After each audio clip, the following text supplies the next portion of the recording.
Good morning, Cardinals fans. It's time to rise and shine and bask in the glow of a walk-off winner. But really though, that was super stressful, and I really don't mind just a normal, run-of-the-mill, boring, old, regular win every now and then, but I don't want to get greedy. Okay, so let's talk about this 4-3 win. While neither of them ended up factoring into the scorebook as far as the win was concerned, both Noah Syndergaard and Carlos Martinez were stellar.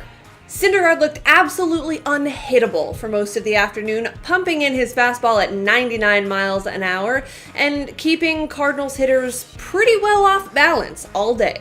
He'd pitch into the 8th inning before running into a bit of trouble, but not before he'd done just enough to remind everyone how good you have to be to earn the nickname Thor. I mean, a hair helps, but it's beside the point. Martinez, on the other hand, didn't quite have his very best stuff, as evidenced by the rocky first inning where he surrendered 1 run. That ended his 18-inning scoreless streak. But new and improved Carlos Martinez seems to be finding that extra gear, that extra grit that allows him to really bear down even in trouble and work his way out of it with or without pinpoint control. A 1-run game through 6 innings, the Cardinals were close enough that it seemed like if they could just get to the bullpen, they could work some magic. And then Dominic Leone did the thing that he does sometimes when he's not actually really good. And with Syndergaard still going strong, a 2-run deficit seemed nearly insurmountable. No one told Tommy Pham that, though.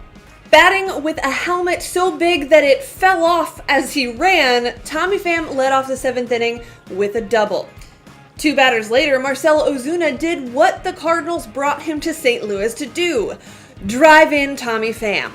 A Paul DeJong double later, because obviously it's the Mets. What else is he gonna do? Colton Wong had the chance to be the hero. You can't always be the hero.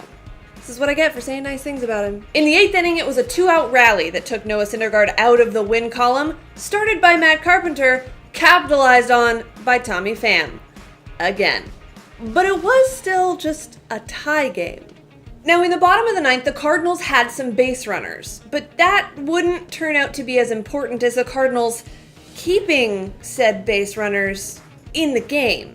Dexter Fowler was hit by a pitch right on the top of his back foot, and for a minute there, it looked like he might just call it a day. It's a good thing he didn't. That would turn out to be important later on. But we're not there yet. We're actually very far from there just yet.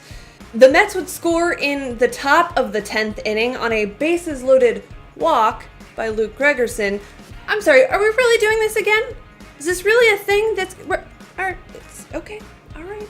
Only to watch the dynamic duo of Tommy Pham and Jose Martinez tie it right back up in the bottom of the inning. We're still not to the part where Dex staying in the game is important, though, because we need to talk about John Gant first. Quickly, though, a moment of silence for John Gant's once glorious mane that is now a simple, not glorious buzz cut.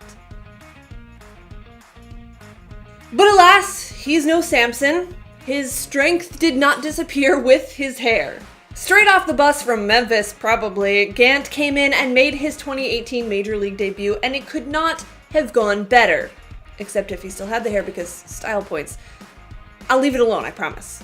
With the Cardinals starting an important series with the Pirates tonight, John Gant coming in and pitching 3 perfect innings really changed the tide and gave the Cardinals a chance at the series win against the Mets without burying themselves as far as relief goes for the weekend. Okay, we're there now. In the 13th inning, which is far from the longest Mets-Cardinals battle royale, Jose Martinez drew a 1-out walk because there's nothing that man can't do, except sometimes play defense, but he's actually been a lot better at that lately too. Ozuna stayed hot too, singling up the middle, and while Martinez probably could have gone to third, the lack of aggressive base running wouldn't matter for long. Because you guessed it, or watched it. Wait, you probably watched it. Why am I trying so hard to build the suspense here? Dexter Fowler, foot probably still throbbing from the hit by pitch 4 innings ago, smoked a line drive to right field, allowing Jose Martinez to score, sliding across the plate in a style all his own, and the Cardinals win. When the Cardinals swept the Reds again, we all kind of said, yeah, but they need to play a real team. The Mets are a pretty real team. And if the Cardinals had just lost in a boring, normal way in Game 1 instead of getting everyone's hopes up and then losing, this would feel like a huge series win. I mean, it still kind of is a huge series win. It just could have been that much better. Again, I'm getting greedy. For now, though, the Cardinals just need to focus on carrying this energy and maybe the flair for the dramatic into Pittsburgh.